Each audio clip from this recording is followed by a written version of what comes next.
On today's episode of Church Girl Gone Wild, I want to talk today. It's a very important topic. It's kind of heavy, but how do you like your bagel? My bagel. Yeah, your bagel. And do you, some people say bagel. Bagel. Yeah, the bagel people are they're different. It's bagel. It's bagel. Because we're from... And coffees and bagels. I'm from Coffees Tampa. and bagels. Give me a bagel and some coffee. I've been in New York for years, and now I'm ordering bagels and coffees. It depends. I've got two orders. Am I doing like a breakfast sandwich? Are we talking like a?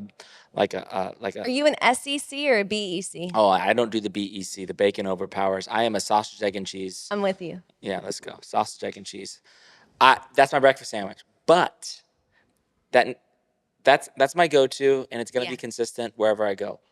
But if I am in the East Village, and if I can go to Apollo Bagel and get an everything bagel with scallion cream cheese, it's the best bagel in the city.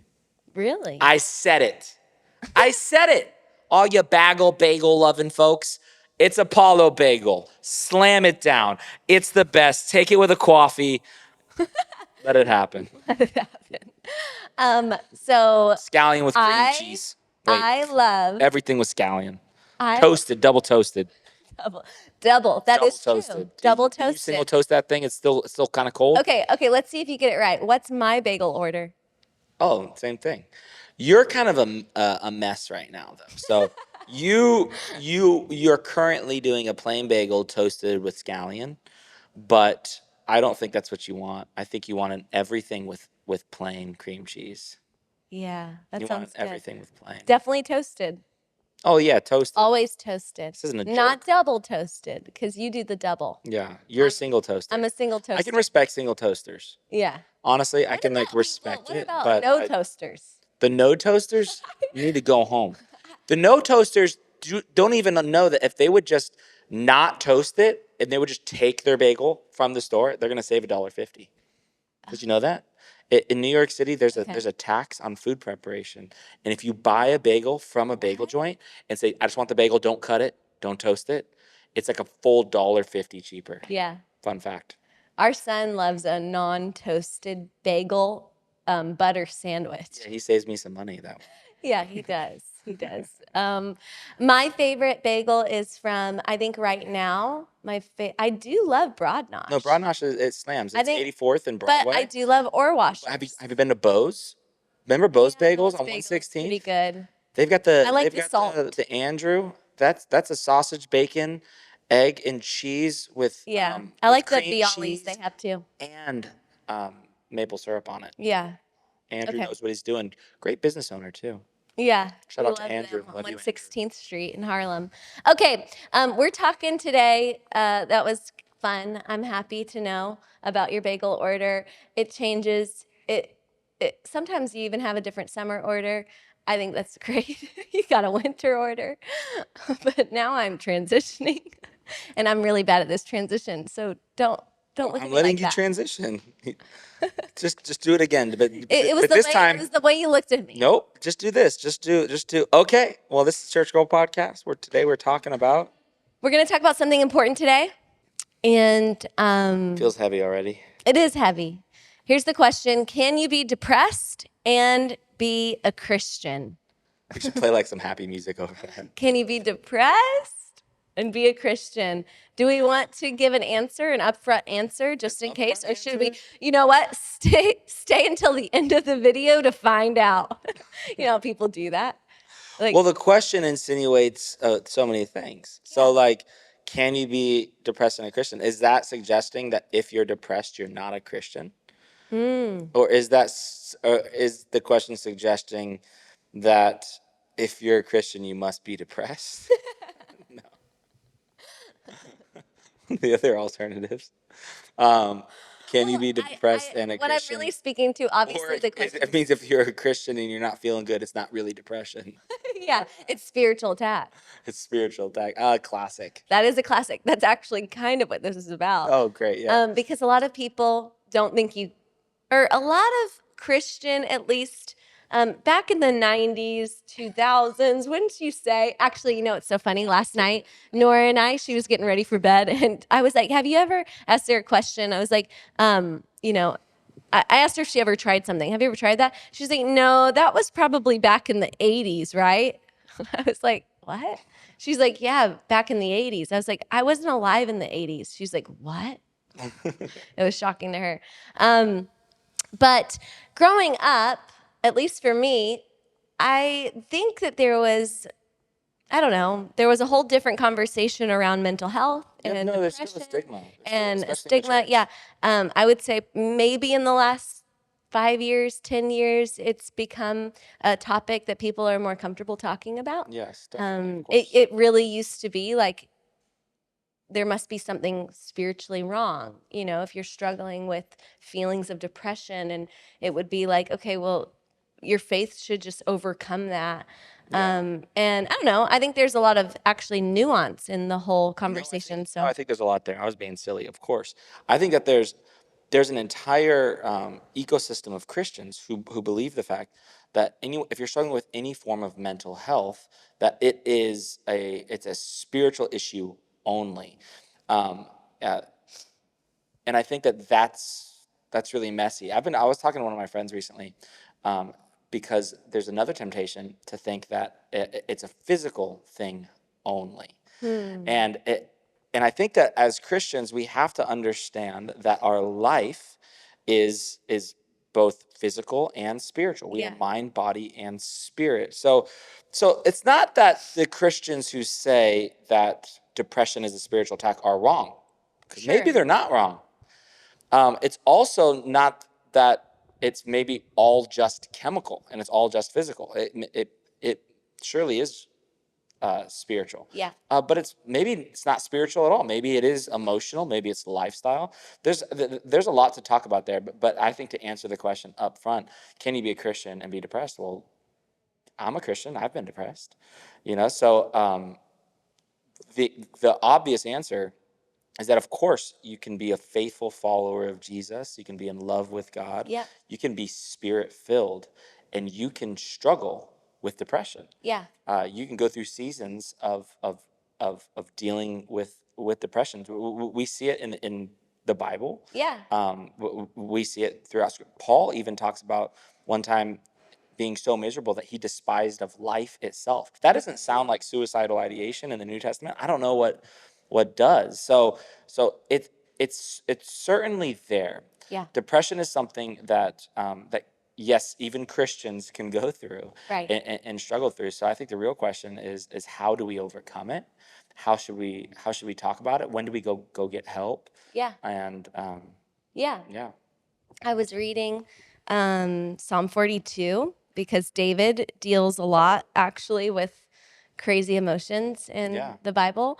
And in Psalm 42, I like what he says, verse 3, because it can like put words to just how you can feel when you're feeling depressed. He said, my tears have been my food day and night, while people say to me all day long, where is your God? These things I remember as I pour out my soul, how I used to go to the house of God under the protection of the Mighty One with shouts of joy and praise among the festive throng. And he keeps going on, why, my soul, are you downcast? Why so disturbed within me? That certainly sounds like depression, right? But what I like that David does is he goes, my soul is downcast. Verse 6, therefore I will remember you. He talks about remembering God. And I think that point of reflection is really powerful. It's seeing the reality of the downcast, the depression, maybe even feeling disturbed, looking and going, I used to have shouts of joy when I went to God's house. Yeah. But I like that he says, I used to go to the house of God under the protection. And he doesn't say I stopped going to the house of God. That's I'm great. still there. I'm still getting around the community, right? I'm still being called to the house of God. Then he talks about how deep calls to deep and the roar of your waterfalls. All your waves and breakers have swept over me. Verse 8, by day the Lord directs his love. At night his song is with me, a prayer to the God of my life. Why have you forgotten me? Why must I go about mourning, oppressed by the enemy? My bones suffer mortal agony as my foes taunt me, saying to me all day long, where is your God? Why, my soul, are you downcast? Why so disturbed within me? Put your hope in God, for I will yet praise him, my Savior and my God. I put a little note here, depressed yet hopeful. It's great. Depressed yet hopeful. He's in the midst of it, but he's saying, put your hope in God. Praise him. Remember him. He's directing you by his love. And I don't know, I was thinking about times in my life where I felt low. What do you do? And I just from a practical standpoint, Yeah. when you're feeling low or you're feeling depressed, what helps you? Well, And there's obviously so we're much. not Yeah. No, therapists yeah, or we're not therapists, counselors. but I think that's actually like a huge point in this conversation. What I'm grateful for these last 5 years is that the narrative on mental health has shifted in our nation, not just in the church, but in the just in the culture. Society, yeah. But now the church is more open than ever to talking about mental health and to talking about seeking counseling, therapy, and and being open to using medication when necessary Yeah. to deal with mental health topics. And I'm really grateful that has shifted, and I think that that's really necessary because mental health, a lot of it is chemical, and when it's chemical, that like thank God for medicine. Yeah. Medicine is a gift from God. Medicine is science. Science is learning how to put together God's creation in a way that benefits mankind and understanding how God created everything. So it's a good thing. And I think taking away the stigma off of the topic is absolutely vital. So I kind of wanted to preface with that because I think that's as much as we need to say. Hey, if you've battled with any mental health crises, depression, anxiety, any of these things, know that like a good life giving church is going to accept that conversation with open arms. And if you can find a church that you can get into community with to talk about it, it's gonna really help. But if you need help, I'd encourage you go to counseling. Go to Right. therapy. If a psychiatrist suggests medication, don't believe for 1 second that you're being unfaithful to God Come on. because you Yeah. tried to pray it away and it's not working. Hey, you know what? Take the medication. It's a gift from God. So I think all of that. Now, here's some practical things. There's so much research on mental health. And what's really cool about how God created us is that our minds, uh, there are more connections from our body into our brain than there are connections from our brain speaking to our body. About 80% of nerve endings in our brain stem are actually our body speaking to our brain, which is amazing because it's teaching us, this is kind of newer research, that the way that we live our life and the way that we take care of our bodies are changing the chemicals in our brain. So knowing that kind of empowers us. Again, that's all this is science and this is just God's design. So there Great. are physical things that we can do to kind of help us get out of the funk. Yeah. You could Google it, but literally making sure that you move every day, some sort of like exercise, get your heart rate up, have fun, go on a run, go to the gym, take a class, whatever that looks like. Yeah. Go swimming. I'm just giving all the options, like, as if people don't know how to look up types of workouts. But for me, if I'm feeling low, man, I put on some headphones. I go for a run, man, and like that's always been like a huge gift for me personally, because that's what you asked. But anyone struggling with this, like the data's there. Like, if starting to work out 5 days a week, 30 minutes has a huge impact. The other thing that has a huge impact is talking with friends. A lot of people, more than ever, aren't really talking to their friends. Hmm. Uh, we What do you think actually, that means? I think actually like sitting with your friends and like talking about the things that you're dealing with. I don't think people talk about their insecurities like they ought to. I don't think they talk about their fears or the things that stress them out. I don't think they talk about their hopes and their wishes and or their expectations and where they wish their life was. A therapist goes down those paths with people. Therapists help people talk about their past and their traumas. And most depression is tied to your past. Most people are depressed because of their past or their relation. It's their relationship to their past, or their present. Anxiety typically has to do with your relationship with your present or your future, and so therapists do a really good job of like asking questions about your past and Yeah. why you think that way about yourself, and they help you relive some of the stories that kind of led you to where you are now to kind of like unpack that stuff. So but studies actually show that if you have just some good friends that you talk to and you're doing life with, studies show that good friends that you can talk to have the same effectiveness as a therapist does Really? over the course of 6 months. So if you can just decide to like get into like a small group with 2 or 3 really close friends, or you can just talk about life. And it's important that the conversation isn't just like a negative spiral. All of us can get into relationships with people who just Yeah. talk about how hard life is, but that's not quite it. There's benefits there, but that can create a lot more negativity. Yeah. But just talking with some friends and confessing things, and uh, studies show that that's just as effective as talking to a therapist. So, So good. yeah, talking, movement, sleep. I mean, these are all the basics of taking care of your body, which directly impacts your mental health. Yeah. So you can keep going. Nutrition. I mean, it's 80% of your nerve endings in your spinal cord are your body speaking to your brain.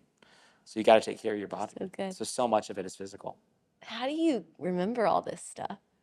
You're so good at knowing this kind of stuff. I love it. It's one of my favorite things about you. It's awesome. Um, I when I think of like my experience with feeling depressed or kind of going through tough seasons, one of the things I think about is I think it was I don't know, a couple of years ago. But basically, I was going through kind of a difficult season where we weren't getting a lot of sleep because some of those things are also seasonal. You know, like where you're like, I'm in a season of little sleep. I have, little kids. Like when the kids are on like a summer break or a spring break, I sleep so much better. I know, me too. I got this ring, it tracks my sleep. Yeah. And it's like the first day they're out, I'm like, I look at my score, my sleep score's way up. Yeah, not having to get up at like 6:30 and just hustle. Yeah, and you just get to it. Yeah, you just get to it. It's a different pace for sure. But what I've done when just talking about some of this stuff is I've gone to a counselor, before and talked through things before, and just had like a weekly appointment or kind of however it was needed, and sometimes it comes in like seasons, where it's just like all of a sudden it's kind of like I don't know, this spiritual, it does feel very spiritual, and I think that sometimes when you're walking through that, you're like, I've prayed and I don't know what else to do. I've done all of the physical things, or I've started to check off the boxes of like walking through things, but I don't know, maybe we could talk a little bit about like the power of scripture. I think it's important to be Here's- reminded that this whole conversation about depression, it's so much of it, thank God, we know is tied to physical things that we can fix.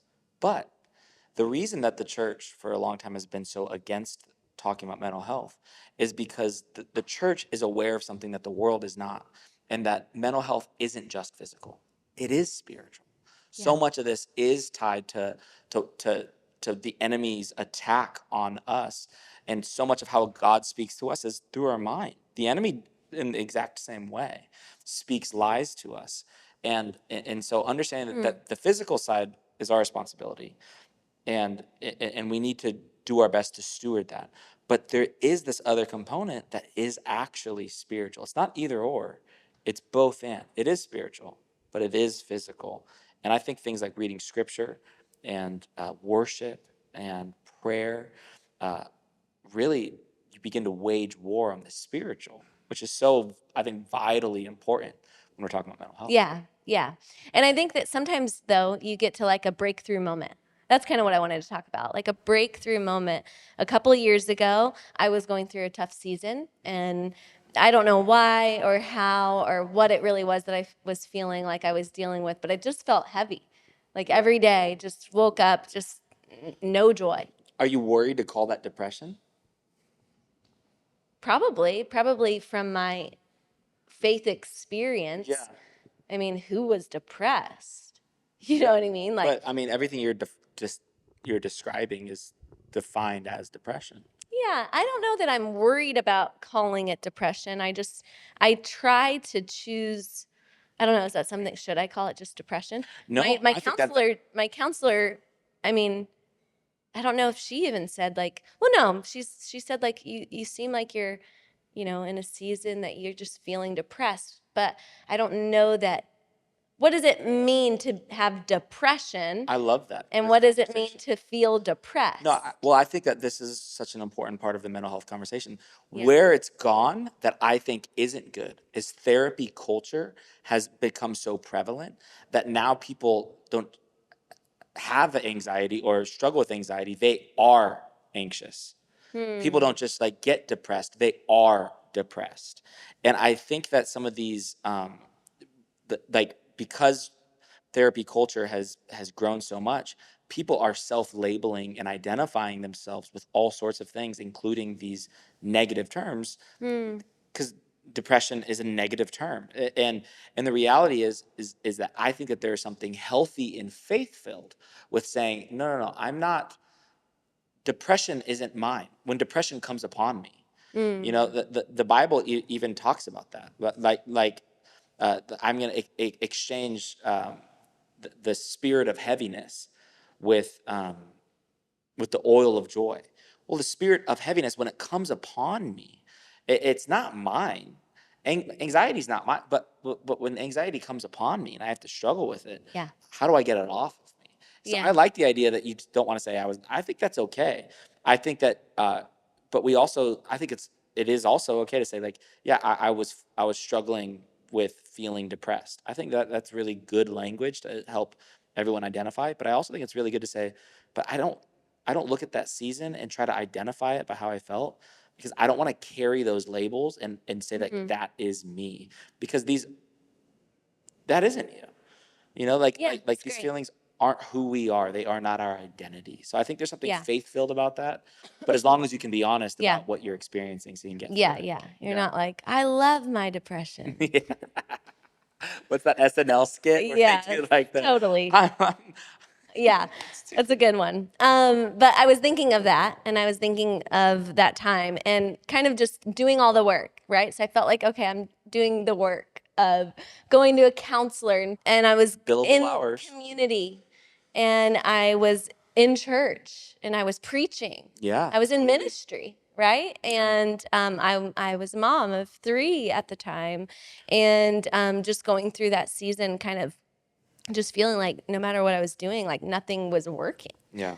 I remember leaving a session though, and I was on the train. I was on my way uptown, and I remember coming off the steps of the train and just feeling this heaviness. Like, just it had been months of this, and I kind of just felt like a breakthrough moment, like God finally spoke, right? And sometimes it can just feel like you're doing all the right things, but you're just not hearing God speaking to you. And sometimes we can think, okay, well, he's not listening, or it's time to quit.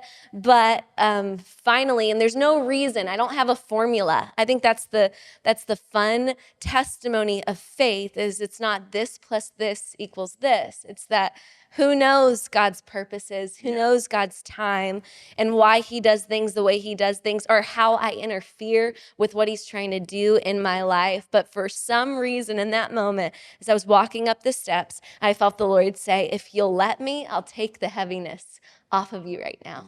And I can, even right now, I'm emotional thinking about it, because it was a powerful moment in my life and in my story.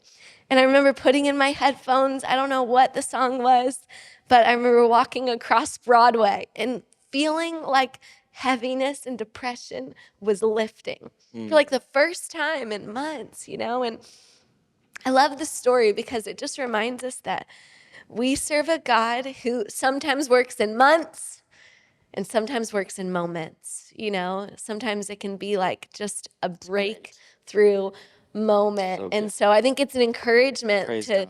do all of the things, right? But to still believe, Yeah. you know, that, hey, who knows if today is the moment? Yeah.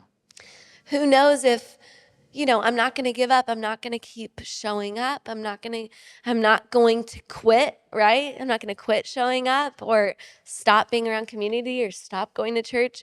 I mean, David says, I remember. So God, I remember what you've done, and I might be depressed. I might feel depressed. I might be disturbed, David says, but I put my hope in God. That's beautiful. So, yeah. It's beautiful. Can you be a Christian and be depressed? Yeah. You can. You can. God has given us the wisdom to know what to steward on our part. Yeah. And then when it comes to the spiritual side, we need a touch from heaven. That's exactly what that is. It's a beautiful story. Exactly. Awesome. Well, thanks for popping in. I like the word popping in, tuning in to this episode. If it helped you, encouraged you, make sure to share it. Subscribe so you can be a part of everything that we have going on. But yeah, thanks for tuning in today. And whatever you're facing, whatever you're going through, if you stumbled upon this talk today and you're feeling depressed, my prayer for you is that even right now you would feel the presence of God, and that he would come and he would bring breakthrough and lift the heaviness off of you today. That's our prayer for you right now in this moment for you. So God bless you. You're awesome. Keep going.